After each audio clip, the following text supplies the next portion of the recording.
Welcome to another episode of 22 at the Lips. This is the podcast, as I've said so many times before, and it sounds like a broken record. This is the podcast from EMS providers to EMS providers, healthcare providers, and anybody and everybody in between. I've had a variety of guests on the podcast, whether they're new guests I've had, or I've had very few repeating guests. And one of which today is going to be Phil Klein, like Klein Peter. So I haven't known Phil for a super long time, but we met through my discovery of his podcast, Stories from the Road. It is a phenomenal podcast. I think it's something that is so crucial and beneficial to the EMS community because he has these people on that they talk about their calls and these stories from the road. And it's things that are relatable. And it's things that, for me, makes me feel less alone in what we see and what we experience in the field. So, Phil, if you want to tell the people who you are, what you stand for, the floor is yours. You're gonna put the work on me. I see how it is. So it's a pleasure to be back on your podcast. I know we did this I guess several months ago now. We had a chance to have a conversation, and you've been on my podcast, like you said, a couple of times, and told just some really incredible stories, probably some of the deepest stories I've had on the podcast. And I always appreciate hearing your perspective for a couple of reasons. I think one, because you do such a phenomenal job in sharing these stories with my listeners, and I think your age has a lot to do with it, being so young in EMS and having experienced just some really horrific calls. I think says a lot about you, and it's just something that's worth sharing with my listeners. So thank you for doing that. But a little bit about me, I like to tell the story. I was a community college dropout, so I graduated from high school and went to the local community college for a semester, and I played cards in the back of Western Civ with a couple of guys, and I don't think any of us passed. And I looked around and said, well, what am I going to do now? And by happenstance, I was walking across a parking lot, and a friend of mine from high school came over to me and he said, hey man, what are you doing tonight? I said, absolutely nothing. And he said, well, let's go to the firehouse. I'm going to become a volunteer firefighter and you should come with me. And I said, dude, I'm good. I don't want to catch on fire. I'm going to go figure out something else to do. And he said, no, you don't understand. He says, they have a big screen TV. They have beer. It's a great place to hang out, and you should do it. And I said, what the heck? I got nothing else going on. I'll go down to the local firehouse and I'll try it. And I went down there and I met the guys. And back then, if you wanted to be a volunteer, I don't know how it is now, but you have to hang around for a couple of months before they vote you in to the fire service. So I was just hanging around and really getting a feel for it. And I got voted in, and I got a chance to go ride on some calls, and I really got hooked. I got hooked on fighting fire, but I also got hooked on the ambulance calls. And I thought it was really cool that you could find somebody unconscious. I mean, we do it all the time now. We push Narcan and wake somebody up. But, as a 18, 19-year-old kid, that was really cool. So when I was a probie, they basically said you can't go to EMT school until you get off probation because we're not going to pay for it. So me and my friend Jeff went to EMT school on our own and pissed a lot of people off. But we became EMTs, and he went to work for New York City EMS, and I went to work for a private ambulance. And we both ran across a flyer that said, hey, become a paramedic. And New York City hired paramedics. They didn't hire advanced EMTs or CCs or whatever they were called back then. So Jeff and I went to paramedic school, and I don't know, 9 months later, some ridiculous short amount of time, we became paramedics. No idea what we were doing. I was 20 years old. I was a New York City paramedic working in South Jamaica, Queens in the 90s with shootings all over the place and running a cardiac arrest every shift. And really just pissed a lot of the old timers off at the firehouse because none of them were paramedics. And we certainly, we were out educated. We out educated them, I should say. But that was my life. That was, I became a medic. I got hired by the police department. I was working for the Nassau County Police as a police medic. I was making great money, and I was set, right? That was what I wanted to do. And it always nagged on me that I failed out of college. So when I was about 24, 25, I went back to that community college and just started taking some classes at night. Eventually, I ended up getting an associate degree. I went on and got a bachelor's degree. I thought about going to law school. I was in New York in 2001 and left New York in 2002. So my plans changed, but I moved into higher education when I moved out to Georgia. I worked as a firefighter for a while, but eventually drifted into higher education, and that's where I am now. I work as a vice president at a community college, and I guess my second career as a higher education administrator and professional really has centered around EMS. I mean, I've never gotten away from it. I think it's just kind of grabbed onto me and it never let go. And I was a paramedic EMS program director, and then I was a dean of health sciences, and I had to fix a EMS program. And then I moved on to another college, and I became a dean there, and I had to fix an EMS program. And I came to West Virginia, where I am now, and the first task I had was to create an EMS program. So, in a nutshell, I create EMS programs. I do some other stuff too, but I think the healthcare and the EMS programs have always been at the core of what I do. So that's it. I'm kind of boring now. I'm like a regular person. It kind of sucks.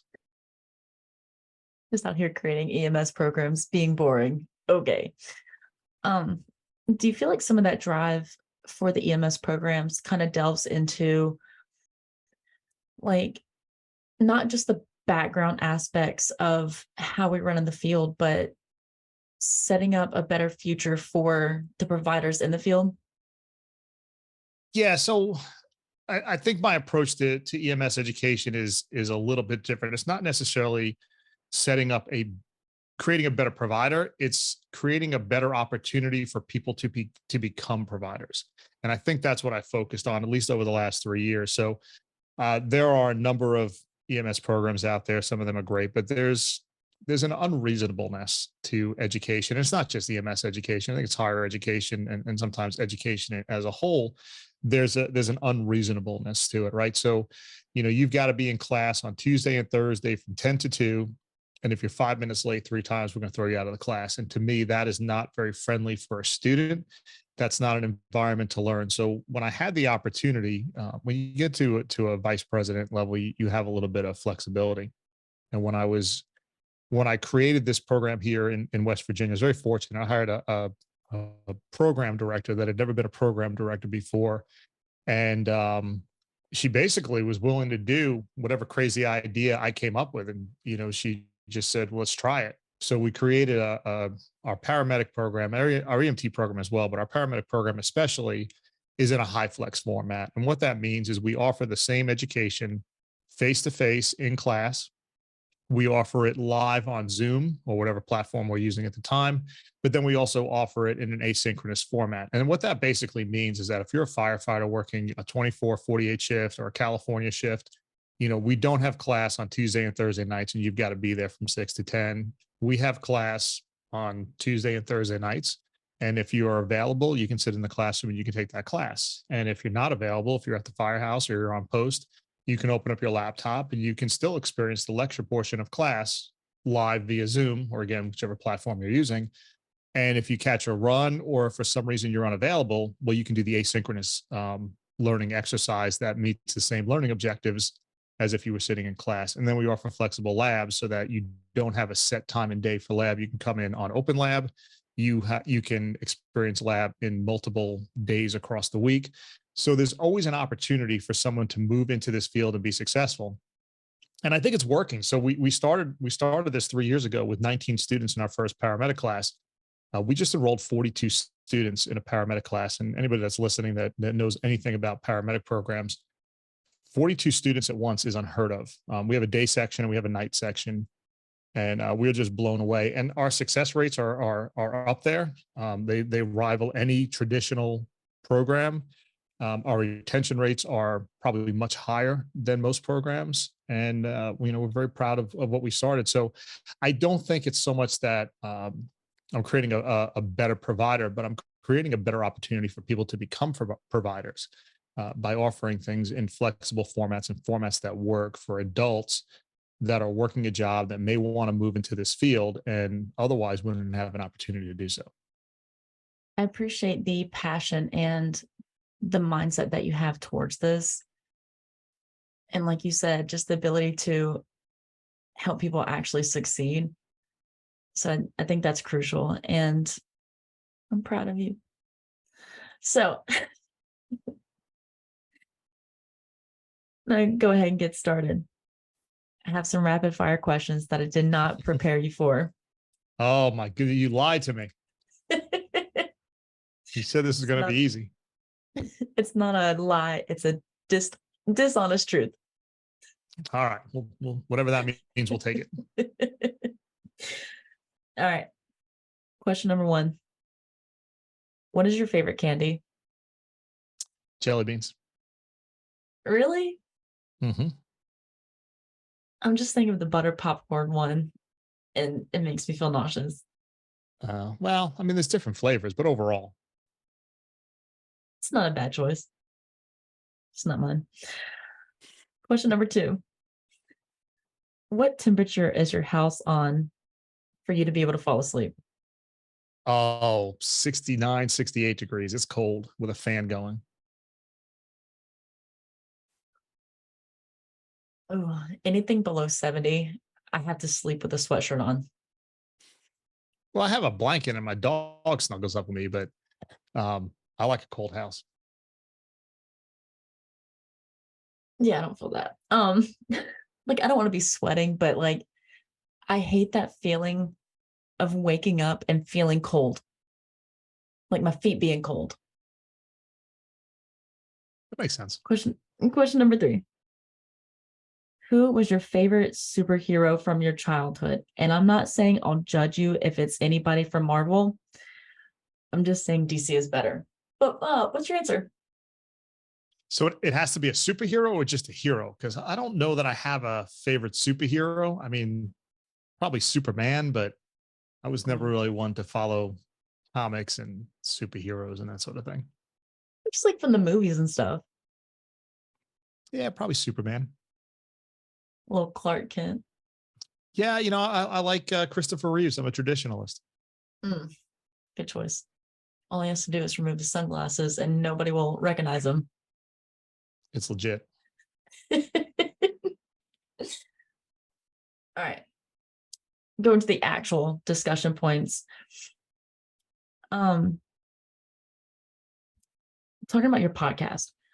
What inspired you to start the podcast? Like what was the, I don't want to say trail of thinking, but like what inspired you from the get-go of the idea of starting this podcast? Where do you want it to go?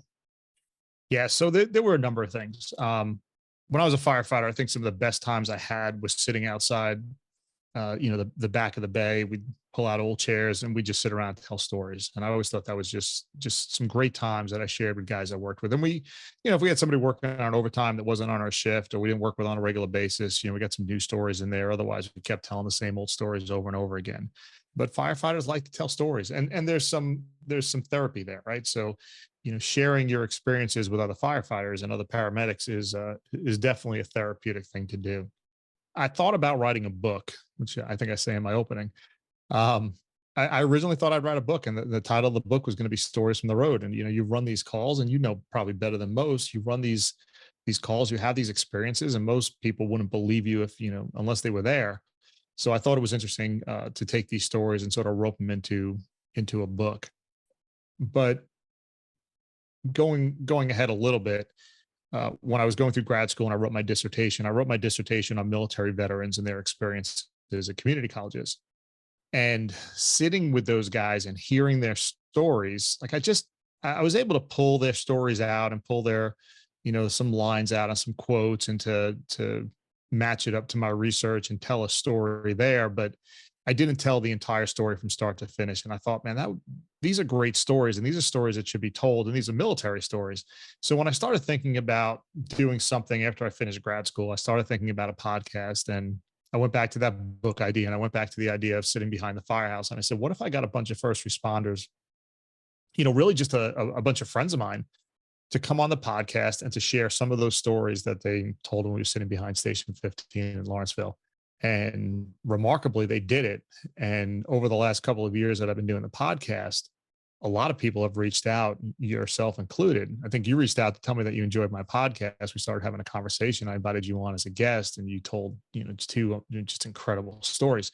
So that's where the podcast sort of came from, and that's where the style came from.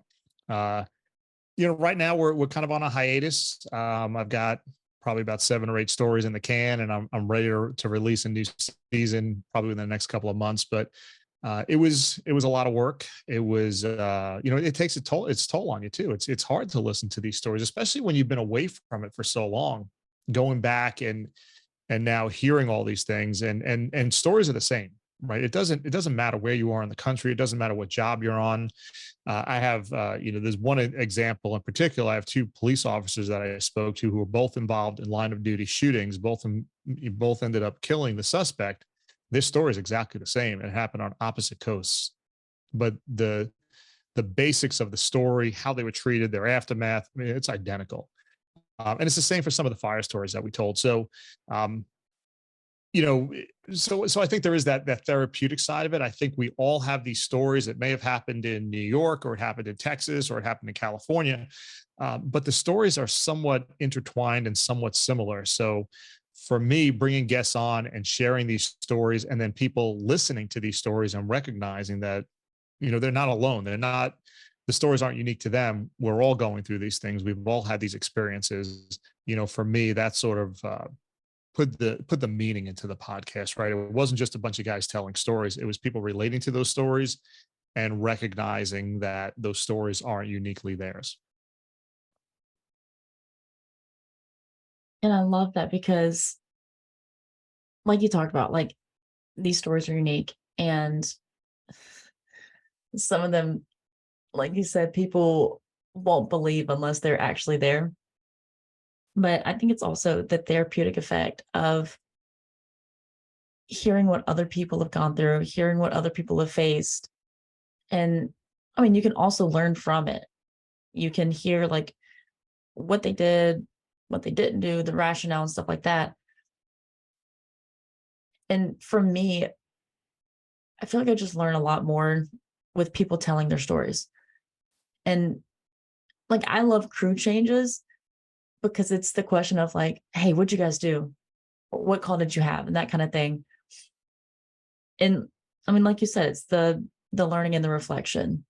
And it's also a way of keeping like the passion and spirit behind why you joined EMS, and the impact that not just these calls have on you, not just the toll, but like your ability to interact with people and honestly like change lives, which sounds so cheesy and cliche, but I mean, mm,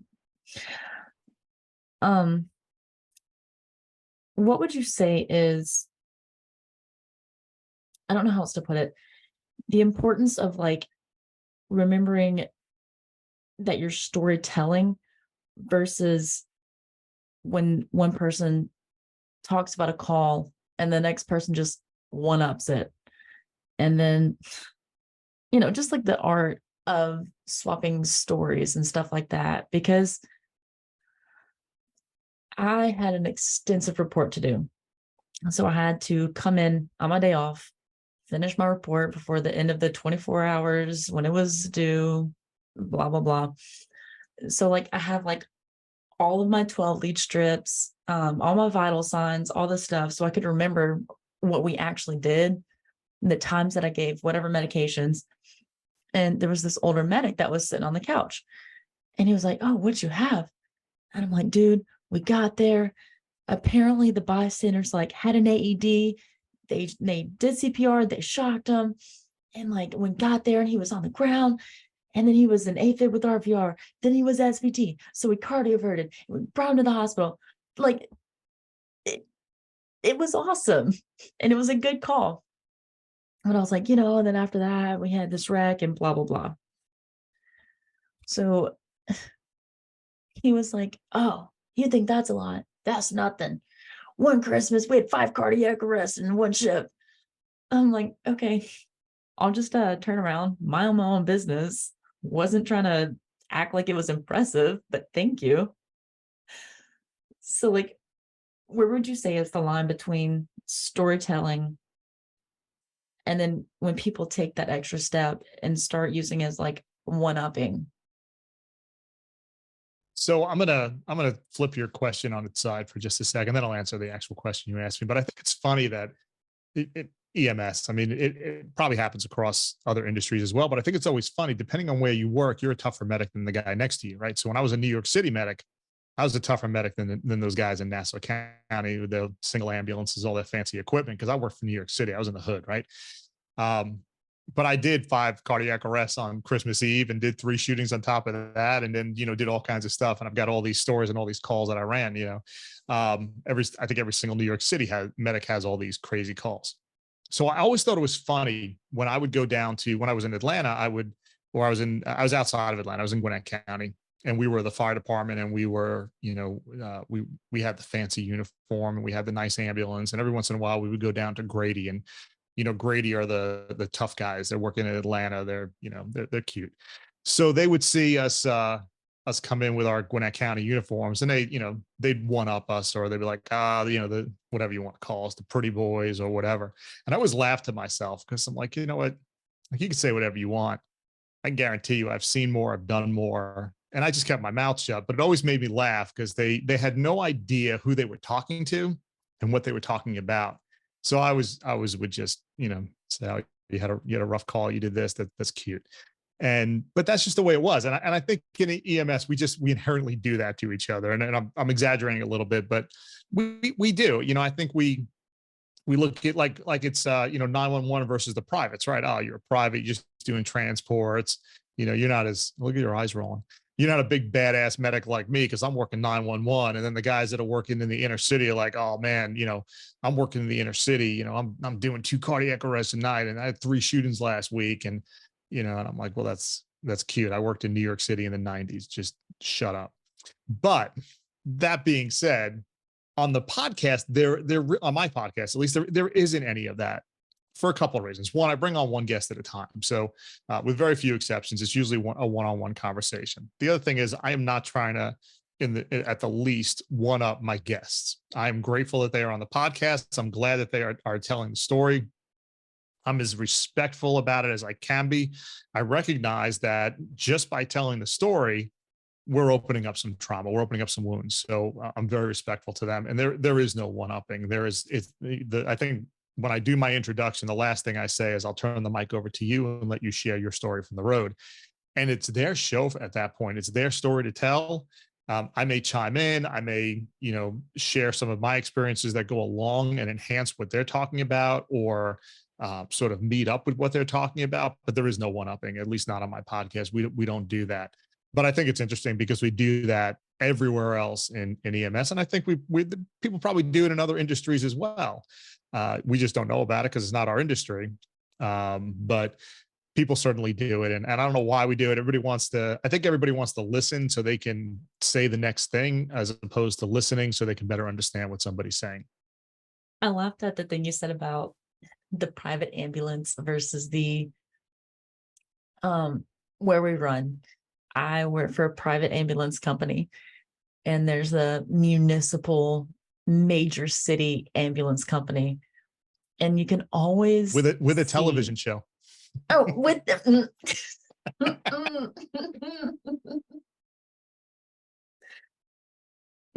so you so like, if we roll up at one of their hospitals, because at that time we had a transfer, Mhm. they look at us differently. Yeah. And it's so unnecessary. And I've kind of adopted that thing that you talked about, like just keeping your mouth shut. Because like, we're bringing our patient in, and they're giving us like that side look or whatever. And I just want to turn around and be like, you know what I did this morning? So much. Keep your mouth closed. I get a road trip on the way back. What do you get to do? 5 calls. Right. Work smarter, not harder. But I mean, that's part of it too. And that's why I always would smile to myself and just think, keep talking about me as I'm walking by. You're cute. And I mean, if you want to go toe to toe, we can go toe to toe, but there's no point there. It's stupid. It's stupid that we try and one up each other. You're just as much a medic as the guy that's running, those 18 calls in a 12-hour shift. You're just doing a different work. And the, if the privates weren't there, then the 911 guys would be doing 911 and transports, right? Or vice versa. And, honestly, you get to a point in your career where, the shooting is great, but the 5 sick calls that lead up to the shooting are really a pain in the neck that nobody wants to run. So, great, you got a shooting, but you also did a whole bunch of stuff that I didn't have to deal with because I was working on a private ambulance. And I cut my teeth on a private ambulance. I know what a dialysis transport looks like, and I've done all the hospital discharges, and they're not fun. But everybody's got to start somewhere, and everybody's got to do their job, and it's a system. It's a system for a reason. So, I guess even 911 versus 911, city versus suburban. It's really a stupid comparison. Everybody's doing the same job. They're just doing it in a different place. Yeah. And my little plug,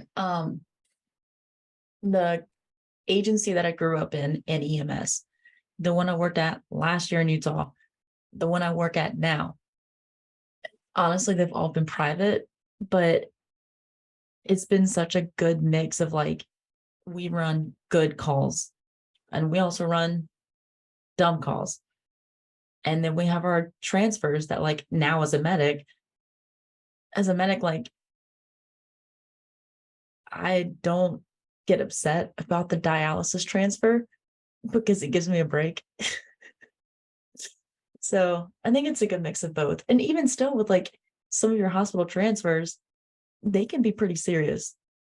And it's not just like somebody with abnormal labs or going to the higher level care. Like, they can be serious sometimes, but Mhm. I don't know, a lot of that pride and attitude aspect, it's completely unnecessary. Because like you said, we're all doing the same thing. Like, we all have this, you have the patch. Congrats. You have arrived. Take a back seat. Nobody's impressed. Yeah, it's all the same to you. I'll just drive. Right. Dude, sometimes I'll look at my partner and I'm like, sis, I'm 3 reports deep. We are not going to take this transfer. Please, for me. I'm dying. Okay. I want to flip the script on you instead of you asking about calls. So, Klein, what is a call that has impacted you? What's a call that's impacted me? Mm-hmm. Oh, there's so many. I think one of the, I will tell you that there's a call that stuck with me for a while. When I was a fireman in when I lived in New York and I was on Long Island, I was a medic for the police department. I was still a fireman in volunteer house.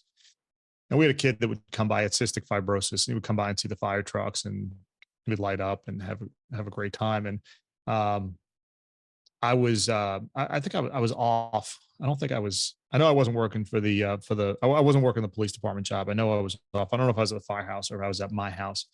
I think I was at the firehouse because the kid's mom, and this is going back a long time, so I'm trying to remember everything about it, but I believe the kid's mom brought the kid to the firehouse and he was really having a hard time breathing. And again, we either toned it out, and I lived right around the block from the firehouse. We either toned it out and I got there right away, or I was at the firehouse. I can't remember, but I do remember working on the kid. And I remember, he wasn't breathing. He got to a point where he wasn't able to breathe anymore. And I had to make a decision, right? So his kid with cystic fibrosis. So I've either got to force air into his lungs and risk a pneumo, or I could not bag him at all, and he's going to die either way. So I remember bagging him, and I want to say I tubed him, but I don't know that I did. But his skin turned this fluorescent pink color because we were filling him up with air, and we were being careful. We were trying not to overinflate his lungs, but we just couldn't get any air in, so we were forcing it in. This is long before any other intervention that we had. I don't think I tubed him. I can't remember that I did, or I was waiting for some help to get there before I tubed him. But I just remember I remember the kid's face, and this is a kid that had come by, and we had loved to see the fire trucks, and whenever we saw him, we were the firehouse was in a neighborhood, so we saw kids all the time, but we would always bring them in and show them the trucks. And then there we are on the ramp of the firehouse and trying to save this kid's life. And it was actually the county that showed up. It was one of my field training officers that was working that day. And he was, I mean, I'll just say it, he was a dick. But he was a good medic, but he was an asshole. There was a comedian, and I'm going to date myself, Andrew Dice Clay. I don't know if anybody remembers Andrew Dice Clay, but go watch some YouTube and don't watch it around any kids. But he would tell dirty nursery rhymes and stuff like that. But this guy, we used to call him Dice Man because he had the same attitude. But he was the medic from the county that showed up, and we worked him. We got him to the back of the county bus, and he transformed. The kid ended up passing away, and it was inevitable. But I remember just being shaken by it, right? Because it was one of those times where you've got to make a decision. You've got to make a decision to do something. And I think I mean, I bagged him. I had to. I tried to bag him as carefully as I could, but I knew I blew out his lungs. But I couldn't. I had to squeeze the bag hard to get air in, because if I didn't, I wasn't going to get anything into him. But in doing that, we ended up blowing out his lungs. So we ended up with pneumos, and it was just one of those calls. And that call sat with me for a long time. And I remember calling, I called Rich that night, and I wanted to talk the call through with him. And I just, I bounced it off of him. What do you think I could have done? Is there anything I could have done different? What would you have done? And this guy who was I don't want to say he was a jerk, but he was, if you know who Andrew Dice Clay is, you know who this guy is. And we had a real heart to heart. He was like, listen, man, you did everything you could. There was nothing that you could have done different on this kid. Absolutely nothing. The outcome was going to be what the outcome was, no matter how you did it. But I was young. I mean, I was new to that police job, and I was still a young medic. And it was just one of those calls. And it sticks with me. I mean, I'm telling the story and I could see the kid's face.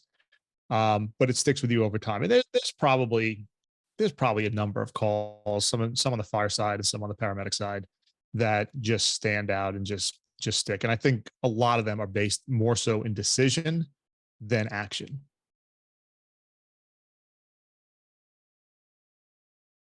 And something that I feel like your podcast brings to light. Yes, it is like you just talked about. You can still see faces. You can remember names. You can drive past a house and remember a call that you went on. Like, oh yeah, that house, that's where we had the cardiac arrest. Or there's one house I passed by and I'm like, yeah, that's that overdose.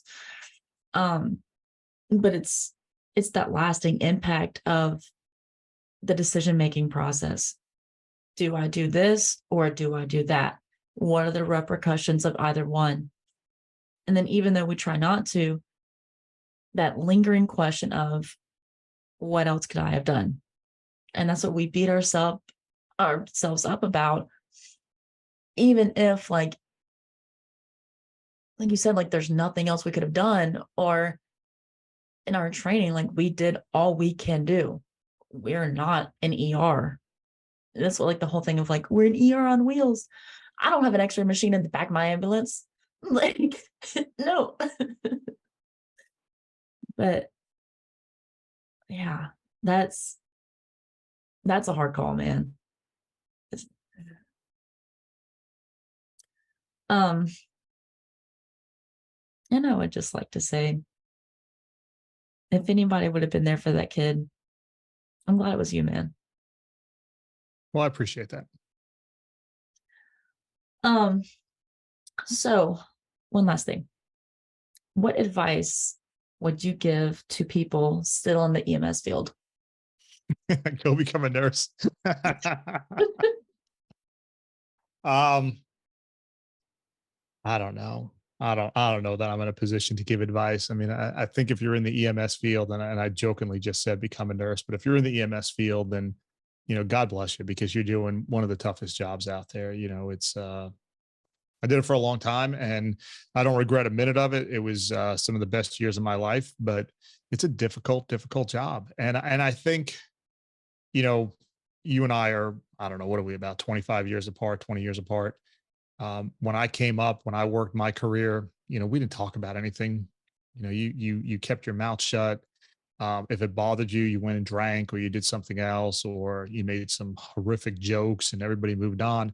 And I'm glad that things have, significantly changed in EMS, right? People are recognizing that they need some help, that they need someone to talk to, and it's not taboo anymore, right? You don't have to be ashamed because a call's bothering you. It's not a sin to ask for help. I think other first responders, it's a lot more difficult. Police, especially, it's really difficult to ask for help. But I think for EMS professionals, it's not as hard to ask for help anymore. That help is available, and I think the younger folks coming into this field are, more apt to ask for help when they need it. I think just that generation, I think it's Gen Z now, or whatever the next letter is. I have a son that's 20 years old, and when he was in high school, he was having a really hard time, and he came to me and he's like, "Dad, this is what's going on." And I was shocked because I would never go to my dad and say, "Hey, listen, this happened and I'm really upset about it." My dad would say, "Shut up and go mow the lawn." But that's the difference, right? It's a different generation, and these kids are willing to talk, and they're moving into these fields, and they're willing to talk about things. So, not that mental health isn't a huge issue in EMS, but I think things are getting better. So I guess my advice is for anybody that's still in the field is find someone to talk to before you need someone to talk to. Whether it's getting therapy, whether it's hooking up with a counselor, whether it's a good friend that you can bounce things off of, but find that connection and have that person that you can talk to, because the things that you're going to see, and it better than most. And again, I'm going back to the calls that you've told me about. The things that we see, the things that we do, I'm really good at putting in a box and keeping it in the back of my head somewhere, but it's always back there, and I never had the opportunity, or I may have had the opportunity, but I never took advantage of it to talk those things through. So they're still there. But these younger guys that are coming into EMS have the opportunity. I think they're a lot more open to talking about what they're experiencing. And I think it's important to capitalize on that, make those connections, have those people in place that you can share what's going on inside your head with. And I think it'll be a lot healthier, at least in terms of your mental health. So talk to somebody, have that outlet, and go become a nurse. Don't Or if become an not, EMS instructor. or if not a nurse, there are other avenues. There I'm are going other to end up avenues. They could be a school respiratory teacher. therapy. No, not a school Respiratory teacher. therapy. You still get to two people. That's not a bad day. Facts. Or The just pass respiratory that the little. respiratory therapist still two people, right? Yeah. Okay. Well, then there you go. On a bad day, the worst case that's happened to me is I've suctioned out a trach. So That's not bad.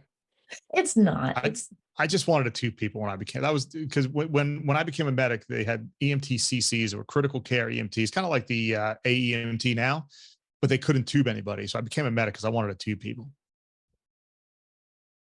I don't know. It sounded cool. it's it's cool. I know other medics that are like tube hungry. Mhm. And like I appreciate when I get a good one, but I just love holding Meemaw's hand on the way to the hospital. Yeah. All There's kidding nothing like aside, it. I was a terrible medic, but I could talk to people in the back of an ambulance. And those, I think I helped more people by just having conversations with them in the back of an ambulance than anything else that I ever did. I can't tell you how much, you know, of a drug to push. I just, two fingers, but that much is plenty. But man, you could do some real good stuff in the back of an ambulance, just talking and the stories that you see. So I used to, we talked before about private ambulances, right? So I would do a lot of private ambulance transports, and I would have long rides, and a lot of those guys were World War II veterans, and I'm a big history buff. So I would sit in the back of an ambulance and just talk about World War II with somebody who was there. Like if I got somebody that hit the beaches of Normandy, man, that my day was made. You can have 5 cardiac arrests on Christmas Eve and 3 shootings, and you could be a hero. But I'm talking to this guy about, the D-Day landing. And that was a fantastic night. So yeah, you're 100% right. Those conversations in the back of the ambulance probably are more therapeutic than anything else. Absolutely. And my favorite thing is when you pick up that older gentleman or older lady and like their significant other is there and like they're doing some kind of like little bickering. And so you get them in the back, you do whatever you got to do. You're on the way to the hospital, and you're like, how long have you guys been married? And they're like, oh, 40 some years or 50 some years, whatever it is. And so I always ask, what's the secret sauce to a good marriage? And sometimes it's really sweet answers. My favorite ones are, she's always right, or just shut your mouth. Just spunky answers. Quality. So, man, that's all I got. You want anything else? No, I always enjoy talking to you, and it's fun reliving some of those days. I don't get to have as much fun anymore. Being a paramedic was a lot more fun than being a vice president. So, um, I always say I had the greatest job in the world, and for some reason I gave it up. Management isn't always what it looks like it's cracked up to be. So, Bill, I appreciate you in your experience, in your friendship. You one of the homies. But go check out Phil's podcast, Stories from the Road. I subscribe on Spotify. Where else are you at? I'm all over the place. Google, Apple Podcasts. I think we're on just about every platform, and we are putting out a new season. It's coming out in, I don't know, probably mid-October. We'll get it out. We've got a couple more interviews to do. Maybe you'll come on my podcast again and tell story number 3. See if I can talk you into that. I'm trying to give a positive one. Yeah, give me one more. We're not all down after we hear it. But those are important. And you tell, and I'll brag on you a little bit, because as young as you are in this field, and I know you're not 19 years old, but as young as you are in this field, and the things that you had to deal with so early in your career, man, I don't know how you do it. I don't know how you get up in the morning and go back to work, because you had, at least the 2 calls that you shared with me were, I mean, they were horrific calls, and you told them so well. And I think everybody that listens to those 2 episodes, they're standing right there with you, whether they're in the bathroom or on the side of the road. And they're right there with you because you do such a great job telling those stories. And those are the important stories to tell. So maybe you'll come back on the podcast and tell something, and we'll all laugh for a change. But I'm not taking anything away from the stories that you previously shared, because they are so important, and you did such a great job telling them. I'm blushing. Also about to cry. So, Bill, like I said, appreciate you. Love the podcast. Can't push it enough. Go check it out. It's good stuff. It is good stuff. So, Phil, if that's all you got, that's all I got. That's it. I don't have much. And as I end every episode, so with that, the 22 at the Lips podcast is designed to support, not replace, the relationship that exists between a practitioner and his or her medical director. The views and opinions expressed in this podcast are those of the host, guest, and not necessarily of Master Medics. The information provided during this podcast is intended for educational and informational purposes only. It is not a substitute for your approved protocols.